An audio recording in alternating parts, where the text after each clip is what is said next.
Hi guys, good afternoon.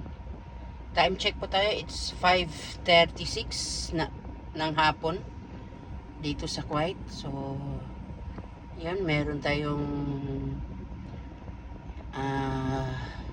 pera padala. So ang biyahe po natin is ilan yan? 40 minutes. Yan guys, kita nyo guys, kita nyo 40 minutes punta tayong agad, no?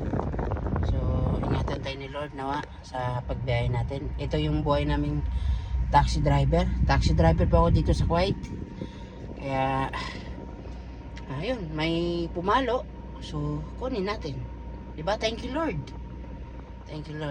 so ingat po tayo and God bless po.